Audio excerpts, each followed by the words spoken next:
Haleluya, shalom semuanya. Sekali lagi shalom. Masih ada sukacita ya, amin. Amin. Haleluya, kita bersyukur di saat sore hari ini sekalipun lampu padam itu tidak mengurangi sukacita dari setiap kita, amin. Baik Bapak Ibu, mari sebelum kita menaikkan setiap pujian penyembahan kita, terlebih dahulu kita bersatu di dalam doa. Mari kita berdoa. Segala pujian, hormat, kemuliaan hanya bagimu, ya Allah kami, Allah Tritunggal yang Maha Kudus, Sang Bapa, Sang Anak, Sang Roh Kudus, yang kami sembah dan kami puji di dalam nama Tuhan Yesus Kristus. Sungguh hati kami bersyukur Tuhan buat kebaikan Tuhan, penyertaan Tuhan, pemeliharaan Tuhan sepanjang seminggu ini, sehingga kami boleh ada sebagaimana kami ada sampai hari ini. Semuanya karena pertolongan Tuhan, anugerah kasih setia Tuhan dalam setiap kehidupan kami pribadi lepas pribadi.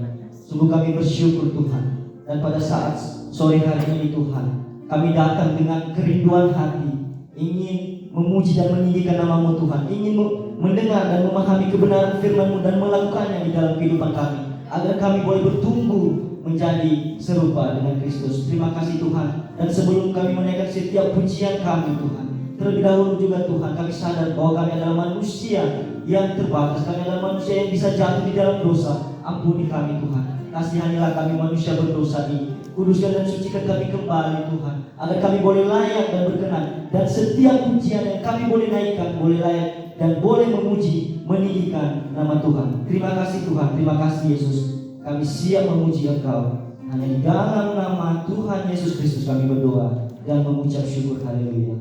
Amin.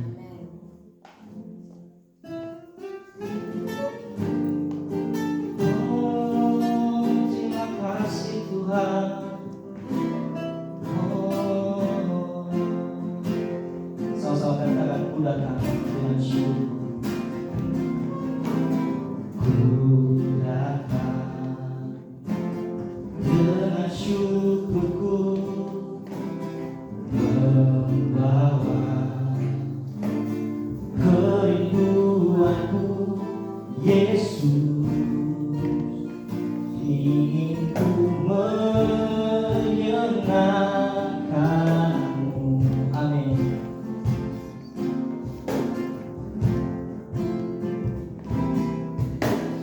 Karya-Mu indah bagiku, kasih yang menyelamatkanku, Yesus. Inilah persembahanku.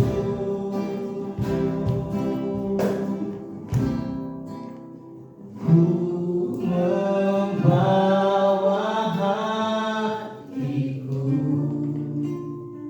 hanya Engkau di hidupku, Yesusku.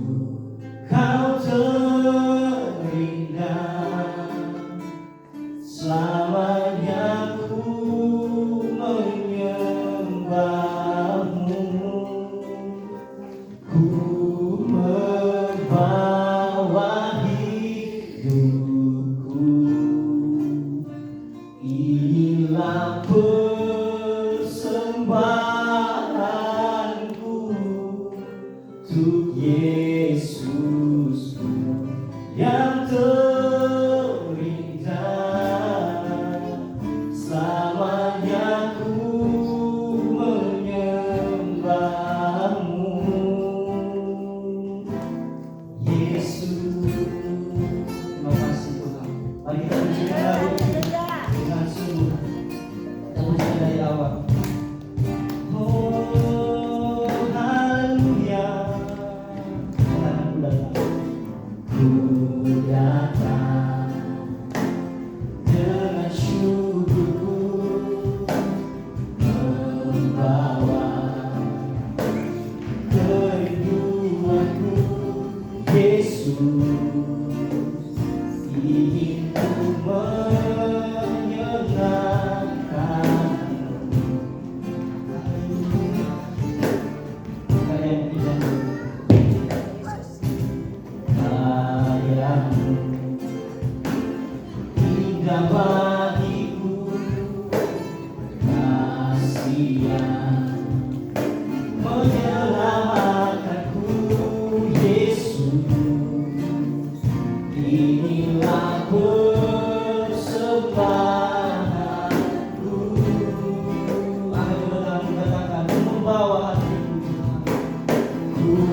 layak dipuji, ku agungkan namamu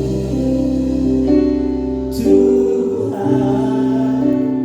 agung namamu Tuhan, namamu besar dan layak dipuji. Saya semuanya berbakti berdiri, jadi semua katakan, dan puja bagimu Tuhan, puja bagimu Tuhan, namamu besar dan layak dipuji, layak dipuji, ku agungkan namamu Tuhan, agung namamu Tuhan, namamu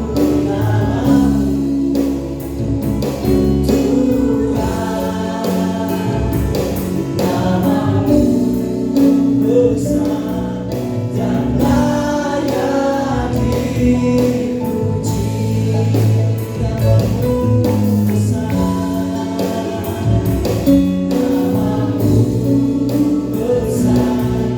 dan layak dipuji, namamu besar, namamu besar dan layak dipuji. Saudara-saudara yang diangkat di nama Tuhan kita. Yes. Terima kasih Tuhan.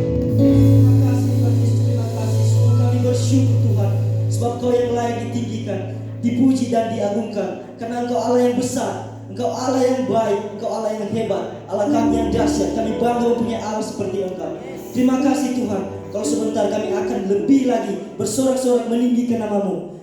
Kiranya setiap pujian kami hanya untuk memuji dan meninggikan namamu. Yang ingin memuji Tuhan bersama-sama katakan amin. Masih ada sukacita Bapak Ibu? Amin. Kasih tos kanan kiri katakan haleluya.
Tuhan, Kau Raja pemenang, amin.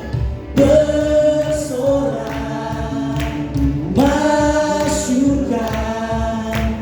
Yesus Kaulah Tuhan, Juru Selamat dunia.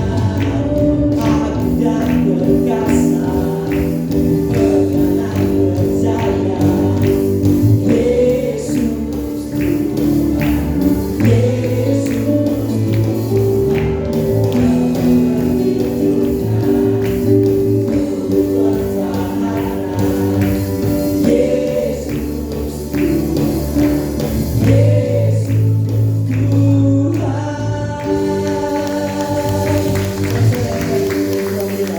masih semangat memuji Tuhan, amin. Mari kita lebih semangat lagi.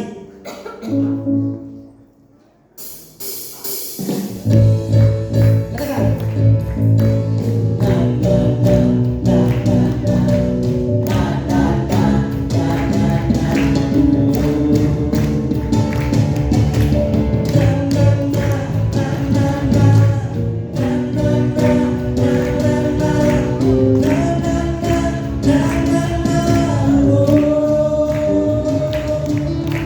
Bangkitlah dan berkatakan berkat, amin, atas hidup yang diberikannya.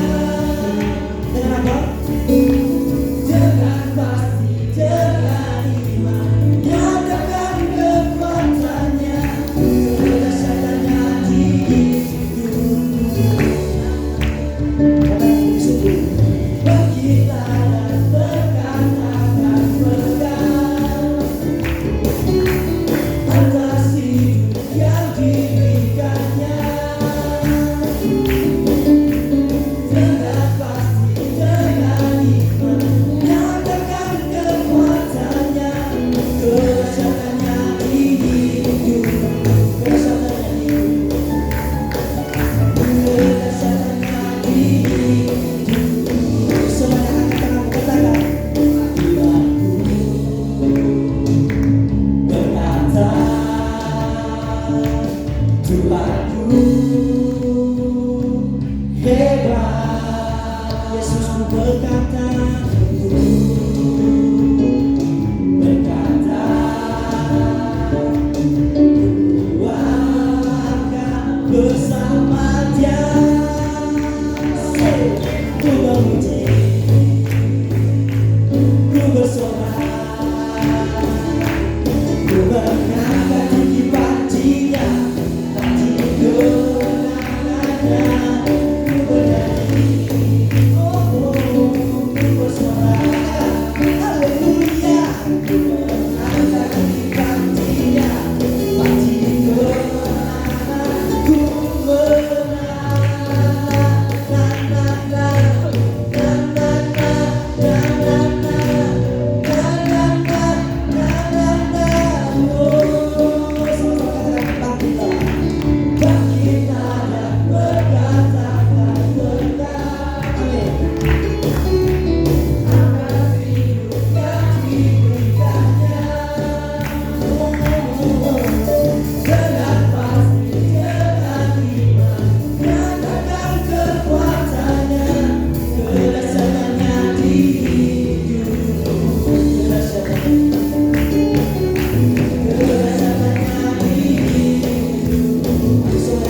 kita siapkan hati kita untuk menyambut kebenaran firman Tuhan yang akan disampaikan oleh hamba-Mu.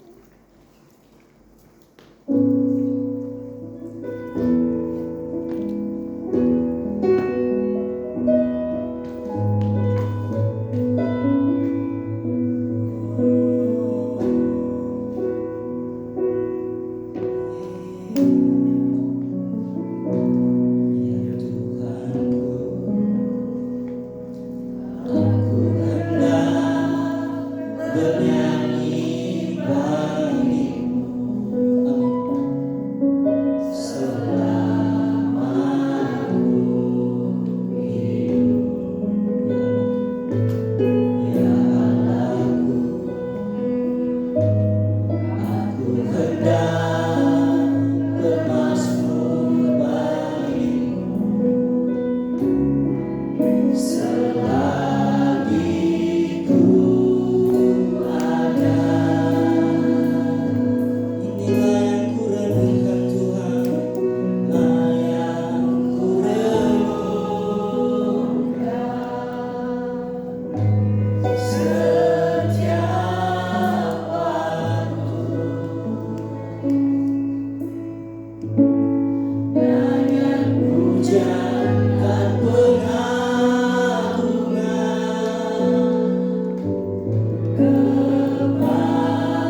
tidak menghilangkan sukacita kami, tidak menghilangkan semangat kami untuk bertemu denganmu Bapa.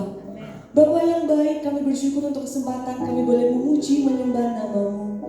Dan tibalah kami saat ini akan mendengarkan sedikit dari kebenaran firman-Mu.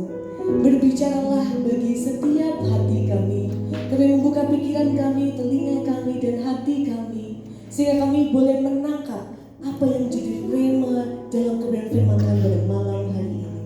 Berbicaralah Tuhan, kami siap mendengarkan, dan kami menguduskan waktu ini semuanya hanya untuk menjadi kami dan menjadi bagian-Mu. Dan kami mengundang Roh Allah yang hidup, Roh Kudus, untuk hadir di tempat ini, untuk mengurapi kami dan menuntun kami untuk memahami kebenaran firman-Mu. Di dalam nama Tuhan Yesus Kristus, kami berdoa dan bersyukur. Jemaat Tuhan yang percaya bersama kita katakan amin. Silakan duduk Bapak Ibu Saudara yang dikasihi oleh Tuhan. Shalom. Apa kabar Bapak Ibu semuanya selama seminggu ini? Luar biasa. Saya harap semuanya dalam keadaan yang sehat, dalam keadaan yang baik, dan selalu dalam perlindungan dan penyertaan Tuhan Yesus. Dan bersyukur Bapak Ibu kalau hari ini puji Tuhan Ibu Gembala boleh bergabung bersama-sama di ibadah sore hari ini, dan juga Bapak Gembala karena kasih kemurahan Tuhan sudah boleh pulang ke rumah kemarin dari Rumah Sakit Ubaya dan sekarang dalam masa pemulihan. Nah, Bapak Ibu yang dikasihi oleh Tuhan, juga kayaknya tadi saya melihat ada suatu kejadian mati lampu gitu ya. Tapi setelah saya melihat dan mengamati, ternyata mati lampu itu tidak menghilangkan sukacita kita untuk terus beribadah. Buktinya semakin mati lampu semakin semangat gitu kan. Daripada terang gini tapi kayak ya biasa aja. Tapi giliran mati lampu tuh rasanya kita tuh terbakar semangatnya untuk lebih lagi gitu memuji Tuhan. Dan puji Tuhan, bersyukur untuk kesempatan pada malam hari ini kita akan belajar satu kebenaran firman Tuhan. Tema kita di bulan ini yaitu berbicara tentang Roh Kudus, di mana dalam minggu keempat ini kita akan bersama-sama belajar tentang jangan mendukakan Roh Kudus. Lah, apakah Roh Kudus bisa berduka? Nah, ternyata bisa Bapak Ibu. Kita akan belajar bersama-sama, kita akan baca, boleh untuk dibantu slide-nya pada malam hari ini. Nah, ada jangan mendukakan Roh Kudus. Nah, Bapak Ibu yang dikasihi oleh Tuhan, pada malam hari ini, sore malam hari ini, kita akan sama-sama belajar tentang Roh Kudus itu apa sih?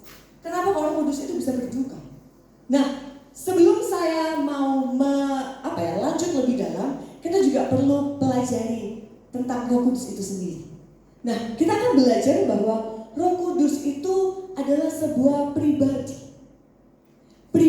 yang setara dengan Bapa, Putra, dan Roh Kudus. Pribadi Allah yang setara dengan Bapa, Putra, dan Roh Kudus. Nah, selanjutnya bahwa Roh Kudus itu merupakan suatu entitas gitu ya, yang diutus oleh Bapa untuk menuntun kita, untuk membimbing kita, menasehati kita. Mungkin kita secara sekarang ini rasanya nggak sadar ya, emang ada Roh Kudus dalam hidup kita gitu ya. Tapi kalau misalnya Bapak Ibu pernah menyadari kalau Bapak Ibu berbuat salah terus langsung merasa kayak, tadi aku salah nggak ya? Aku benar nggak ya ngomong kayak gini? Itu adalah salah satu bentuk dari Roh Kudus. Bertugas untuk mengingatkan, menuntun kita untuk berjalan pada kebenaran. Dan yang ketiga, Roh Kudus itu adalah pribadi Tuhan Yesus itu sendiri. Sehingga ia bisa merasakan emosi. Bapak Ibu pernah baca pasti ya kalau Tuhan Yesus itu bisa sedih, Tuhan Yesus itu bisa marah, Tuhan Yesus itu cemburu. Itu adalah bentuk emosi. Dan Roh Kudus pun juga bisa merasakan emosi. Salah satunya adalah berduka. Nah, kebenaran firman Tuhan pada malam hari ini kita akan dilandasi oleh satu ayat, yakni Efesus 4 ayat yang ke-30. Semoga terlihat. Efesus 4 ayat ke-30 saya bacakan bahwa, dan janganlah kamu mendukakan Roh Kudus Allah yang telah memeteraikan kamu menjelang hari penyelamatan. Janganlah kamu mendukakan Roh Kudus Allah.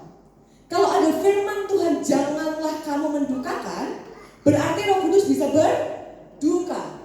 Dan ketika berarti sudah tahu, kita ke depannya kita tahu bahwa manusia itu mungkin saja bisa mendukakan Roh Kudus. Sehingga sudah dikasih peringatan, janganlah kamu mendukakan Roh Kudus.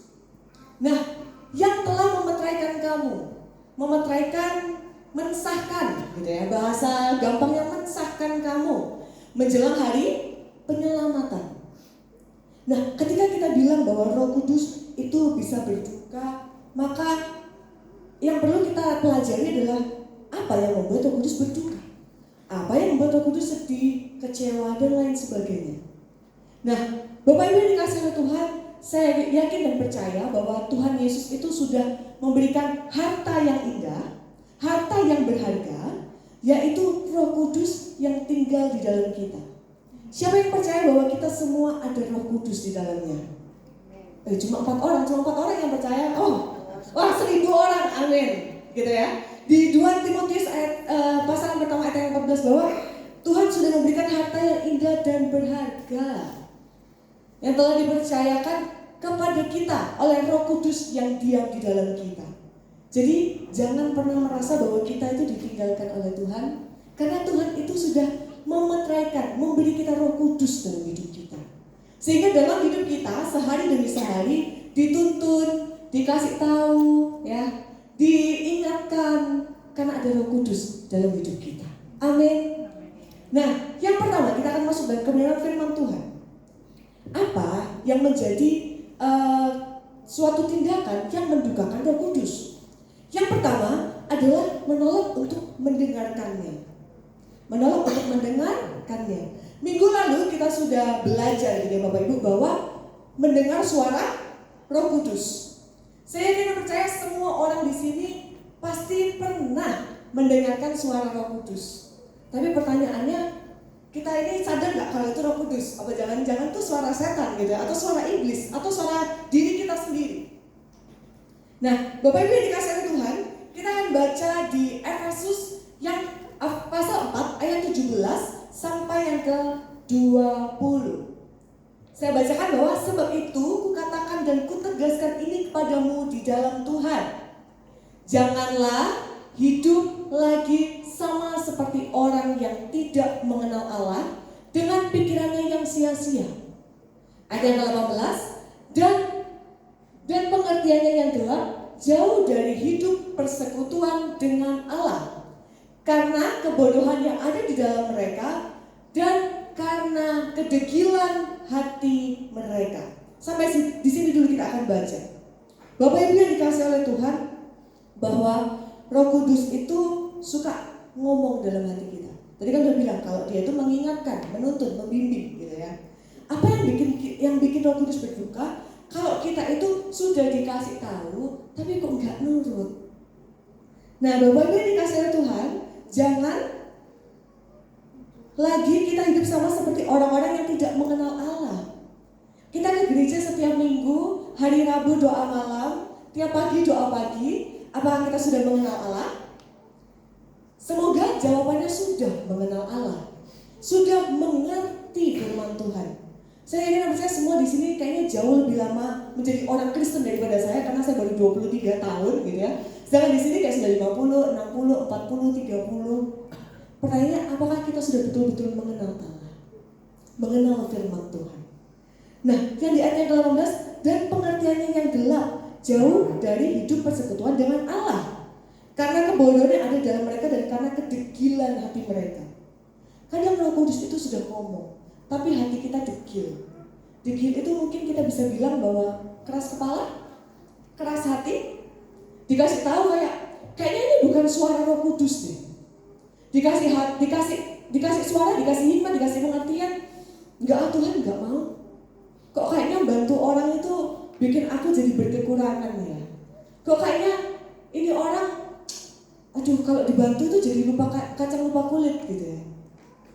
Tapi kadang memang Bapak Ibu, Roh Kudus itu memberi kita suara, menaruh dalam hati kita untuk melakukan sesuatu yang mungkin kita tidak suka.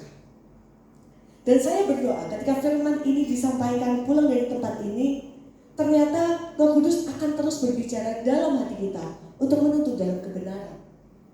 Nah, yang ayat 19, perasaan mereka telah tumpul degil, hatinya keras, lama-lama tidak diasah untuk mendengar Roh Kudus. Akhirnya tumpullah hati mereka. Hati tumpul bisa nggak membuat iman juga mati? Bisa. Jangan sampai imannya mati. Kalau imannya mati akan sangat butuh kerja keras untuk menghidupkan kembali gitu. Maka dari itu jangan sampai imannya mati. Bahkan kering pun rasanya nggak boleh loh Bapak Ibu. Imannya harus tetap basah, gembur, bertumbuh dan berbuah. Dan selanjutnya bahwa Roh Kudus itu berusaha untuk mengubah kita. Mengubah kita menuntun melalui roh kebenaran itu sendiri. Dan janganlah hidup sama seperti manusia kita yang lama, yang dahulu. Dan yang kedua, kita akan masuk yang kedua, bahwa jangan mendukakan Roh Kudus itu sama dengan kita tidak hidup dengan masa lalu. Kita bakar jembatan masa lalu kita untuk kita terus jalan ke depan. Sudah gak ada kesempatan lagi untuk melihat ke belakang. Sudah tidak ada kesempatan lagi untuk jalan mundur ke belakang. Di hari ini di Efesus 4 ayat ke-21 sampai yang ke-24.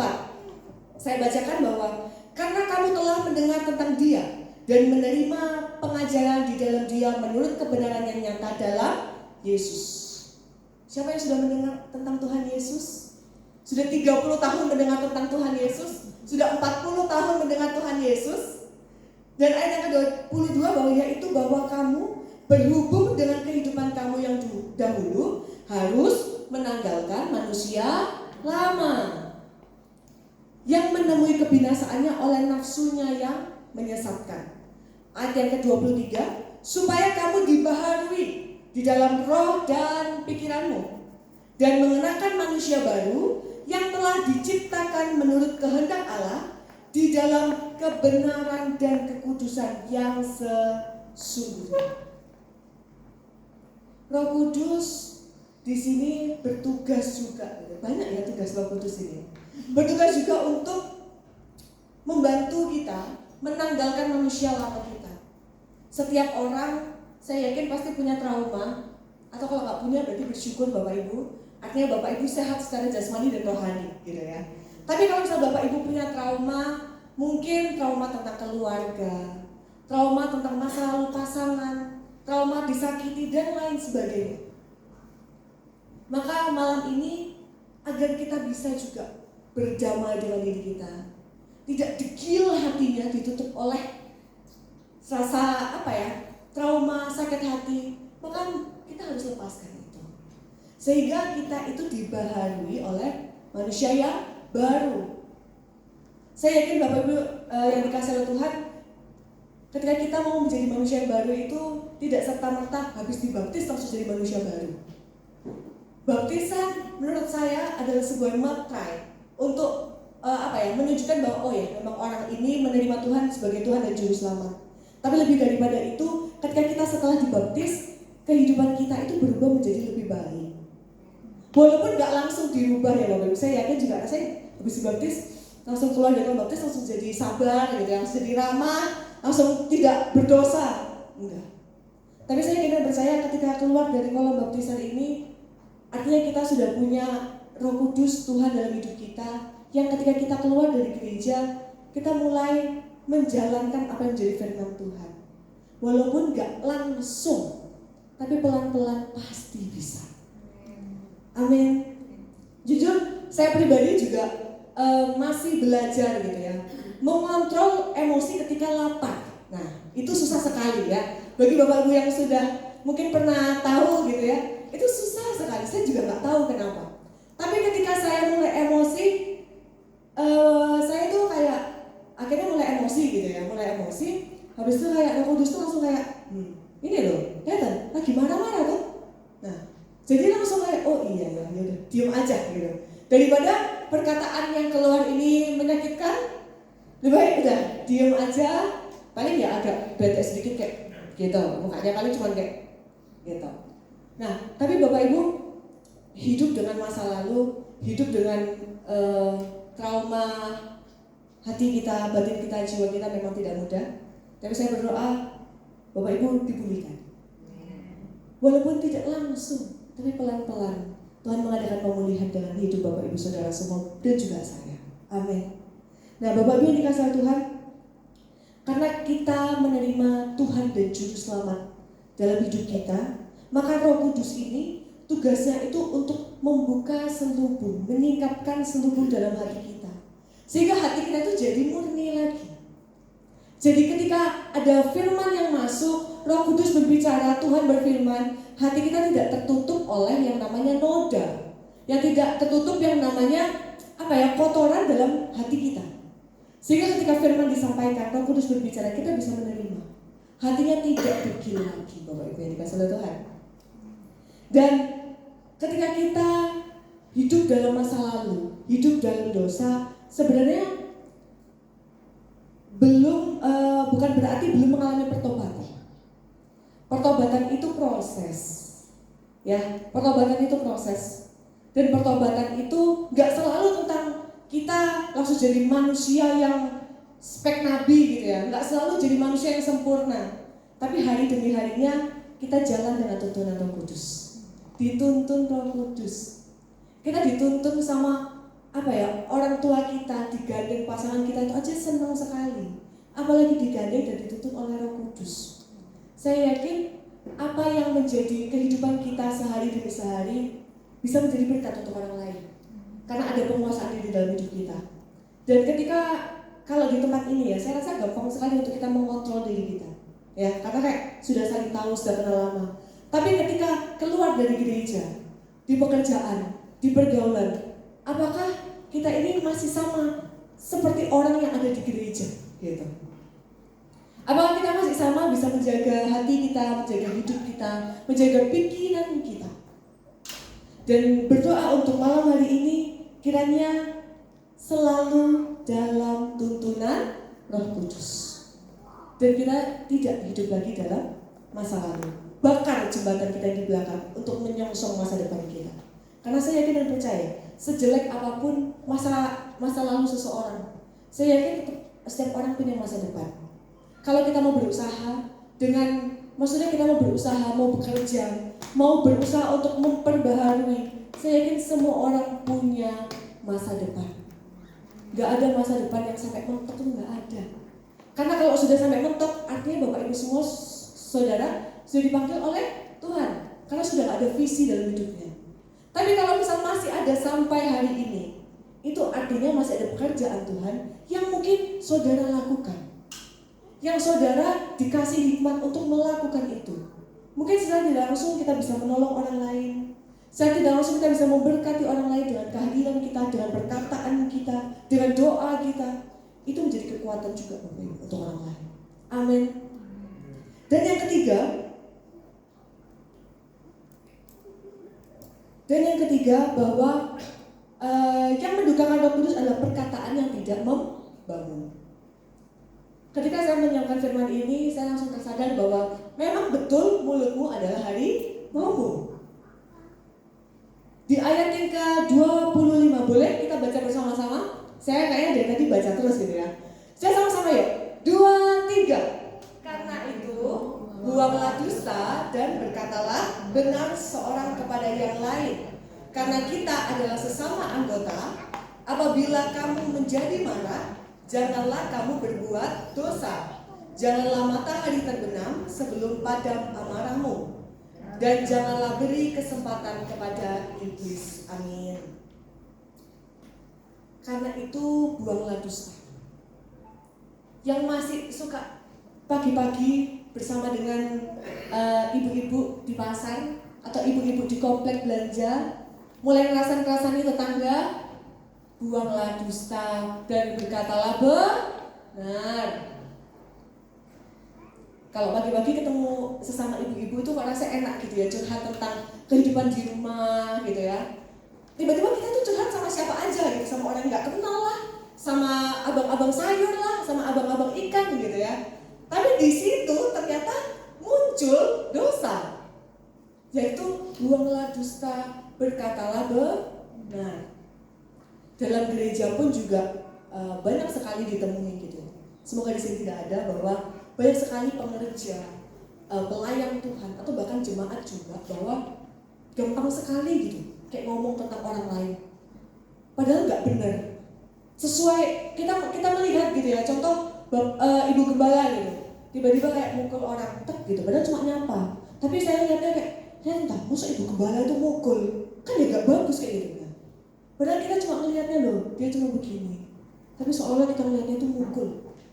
Dari situ langsung kita muncul ke orang lain. Kamu tahu nggak kalau misalnya ibu gembala itu, jangan ngomong sama-sama ya, ibu gembala itu loh. Nah, itu ya, hati-hati sama mulut kita. Jangan sampai kita berkata dusta dan tidak membangun. Boleh nggak kalau perkataan kita dibangun, menjadi perkataan yang membangun jemaat, membangun sesama. Bersyukur, saya tuh setiap kali firman gitu ya, saya tuh selalu bersyukur gitu kan. Kalau misal gereja ini punya tim yang militan sekali gitu ya, saya selalu saya puji gitu ya, tim doa pagi, tim besuk, bahwa mereka ini menggunakan hidup mereka, menyerahkan hidup mereka untuk memberkati orang lain. Mungkin tidak secara materi mereka memberi gitu ya, tapi dengan perkataan mereka, dengan doa mereka, dengan kehadiran mereka, itu menguatkan orang lain. Tidak menjatuhkan, justru menguatkan. Atau kalaupun mungkin kita rasanya gak terlalu dekat gitu ya dengan tim besuk, tapi pengen dibesuk, boleh ngomong Pak Atri, boleh ngomong Bu Maria Dewi, boleh ngomong Bu Gem, ayo besuki aku datang ke rumah. Itu gak apa-apa sekali loh Bapak Ibu. Jadi jangan malu-malu untuk Bapak Ibu bergabung dengan tim besuk dan tim doa pagi, karena luar biasa sekali setiap pagi doa, mendoakan jemaat semuanya tuh benar-benar didoain. Dan saya jadi terharu gitu, karena selama seminggu kemarin keluarga kami ya mengalami beberapa hal lah. Tapi saya percaya gitu ya, saya percaya bahwa semua itu juga karena doa Bapak Ibu semua. Ternyata perkataan kita yang mungkin menurut kita biasa aja bisa membangkitkan orang lain, bisa membuat orang lain menjadi semangat, punya harapan yang baru. Jadi jangan sampai mulut kita digunakan untuk mengatakan hal-hal yang tidak benar. Pakailah mulut kita untuk saling menguatkan jemaat. Dan jangan lupa menguatkan keluarga kita sendiri. Karena pelayanan yang pertama adalah pelayanan di keluarga. Kalau keluarga kita penuh dengan kasih mesra, damai, kita keluar, kita bergaul di luaran, kita tuh kelihatan orang yang penuh kasih, penuh damai itu kelihatan. Orang Kristen juga kelihatan. Maka dari itu, mari kita bersama-sama untuk menggunakan mulut kita menjadi sesuatu hal yang baik.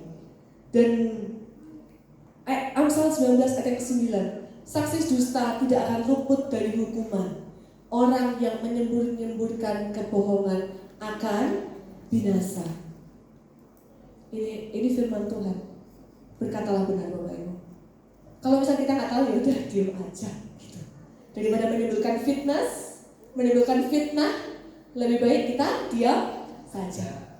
Dan saya selalu percaya sama satu kutipan, boleh next. What goes around comes around. Artinya apa yang kita lakukan, entah itu hal baik, entah itu hal buruk, semua punya konsekuensi. Dan saya selalu percaya kalau konsekuensi, kalau kita menanam yang baik, kita juga akan menuai yang baik. Kalau kita menanam yang buruk, kita juga mungkin akan menuai yang buruk. Dan kalau saya tidak salah baca gitu ya, beberapa waktu yang lalu Bugem pernah membagikan kalau ketika kita menabur, itu gak serta-merta kita yang menikmati. Mungkin saja keturunan kita yang menikmati. Kalau kita menabur hal yang baik, mungkin keturunan kita yang akan menikmati. Anak kita, cucu kita, cicit kita. Kalau kita menabur yang buruk, mungkin kita secara tidak langsung dapat dalam tanda kutip karmanya. Kita tidak langsung dapat konsekuensi yang buruk. Mungkin saja anak kita yang mendapatkan konsekuensi yang buruk, menuai yang buruk, menuai yang kurang baik. Belajar untuk menuai dan menabur dan menuai yang baik. Amin. Selanjutnya yang terakhir. Ini sudah yang terakhir, mohon bersabar gitu ya Bapak Ibu ya. Yang terakhir, mendukakan Roh Kudus dengan kepahitan. Kita akan baca di ayat yang ke-31 sampai yang ke-32. Hari ini saya belajar juga Bapak Ibu untuk menyampaikan firman langsung satu perikop gitu. Jadi enggak loncat-loncat tapi langsung dari satu perikop yang sama. Ayat yang ke-31 bahwa segala kepahitan, kegeraman, kemarahan, pertikaian dan fitnah hendaklah dibuang dari antara kamu. Demikian pula segala kejahatan. Tetapi hendaklah kamu ramah seorang terhadap yang lain, penuh kasih mesra dan saling mengampuni, sebagaimana Allah di dalam Kristus telah mengampuni kamu.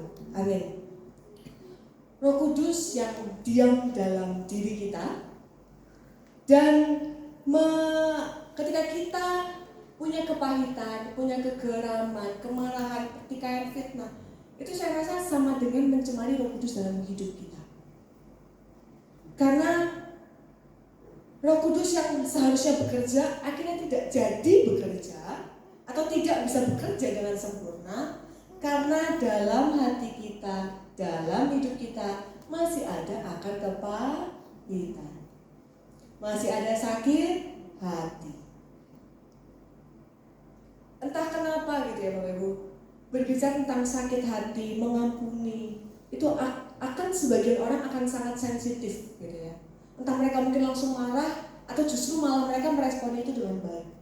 Tapi saya percaya bahwa kalau misal itu suatu tuntunan Roh Kudus kita untuk memaafkan, mari kita memaafkan. Mengampuni, mari kita mengampuni. Atau kalau misalnya kita merasa sudah dilukai dan kita rasanya pengen sakit hati, pengen kepahitan dengan orang ini, alangkah baiknya kok ngomong aja yuk sama orangnya. Maaf ya, saya kok rasanya kurang enak dengan apa yang dibicarakan. Daripada disimpan, lama-lama jadi bom waktu. Wah, udah saatnya duar meledak, wes. Akhirnya nggak ada lagi orang yang bisa bilangin kita. Padahal kita hidup masih manusia, masih butuh orang lain loh. Nggak mungkin kita itu hidup sendiri Bapak Ibu. Nah, maka dari itu kita saya selalu percaya gitu ya. Kalau misal di Matius kita mengampuni orang lain, Bapa yang ada di surga juga akan mengampuni kita. Boleh dibuka ayatnya? Di Matius 6 ayat yang ke-14. Kita akan baca ya sama-sama ya, supaya kita benar-benar ngerti gitu ya. Kita akan baca bersama-sama di Matius 6 ayat yang ke-14 sampai yang ke-15.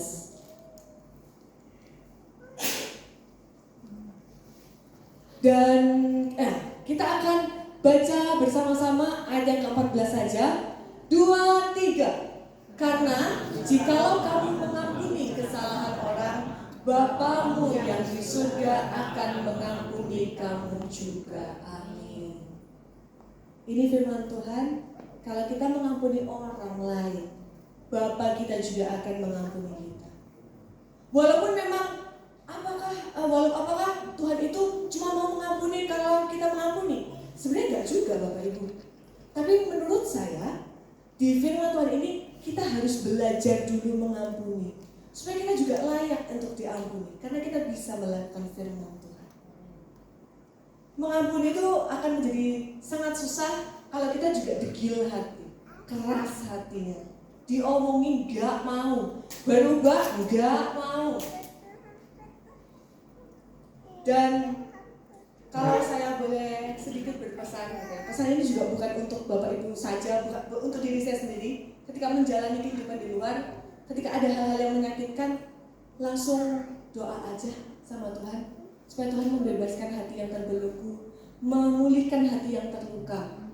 Karena kalau misalnya kita nggak ada Tuhan Yesus, nggak ada Roh Kudus, nggak mungkin kita bisa hidup sampai hari ini. Mungkin tubuh kita hidup, tapi jiwa kita mati. Dan saya berdoa di sini tidak ada jiwa yang mati, tidak ada iman yang mati. Imannya hidup, imannya bertumbuh, dan imannya berubah. Dan Bapak Ibu yang dikasihi oleh Tuhan, saya undang pemain musik untuk boleh maju ke depan. Dan saya akan menutup dengan satu ayat yang sebenarnya ketika saya mendapatkan ayat ini, saya juga takut gitu ya. Takut untuk menyampaikan, tapi ini firman Tuhan jadi harus disampaikan gitu ya. Di Matius 12 ayat yang ke-31. Kita akan baca bersama-sama, boleh? Oke, kita akan baca bersama-sama. 2, 3. Sebab itu aku berkata kepadamu, segala dosa dan hujat manusia akan diampuni, tetapi hujat terhadap Roh Kudus tidak akan diampuni. Ketika saya baca ini, serem banget gitu ya, saya kayak deg-degan banget deh. Karena seringkali mungkin kita menghujat Roh Kudus. Mungkin secara tidak langsung kita menjelek-jelekan Tuhan, kita menjelekkan Roh Kudus. Tapi ketika kita menghujat Roh Kudus, itu sama saja tidak menghargai Roh Kudus. Apa yang menjadi Roh Kudus itu tidak dihargai karena kita nggak mau dengar firman-Nya, nggak mau dengar suaranya. Kemudian kita masih hidup dalam masa lalu kita, diselubungi hati kita, pikiran kita masih diselubungi oleh sakit hati. Kemudian mungkin kita memperkatakan hal-hal yang kurang baik, yang tidak sesuai dengan firman Tuhan. Dan yang terakhir, apa yang membuat hujat Roh Kudus, yakni bahwa hidup dengan kepahitan. Hidup dengan kepahitan tuh saya yakin juga nggak enak loh Bapak Ibu. Ya, nggak enak banget ya rasanya ya. Kayak nggak damai sejahtera gitu loh. Ketemu orang ini langsung sebel, ketemu orang itu langsung sebel. Mau sampai kapan kayak gitu?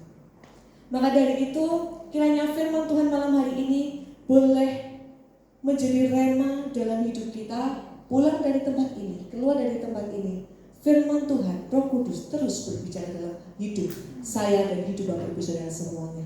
Dan sekali lagi, semua dosa dan hujat manusia akan diampuni, tapi hujat terhadap Roh Kudus tidak akan diampuni.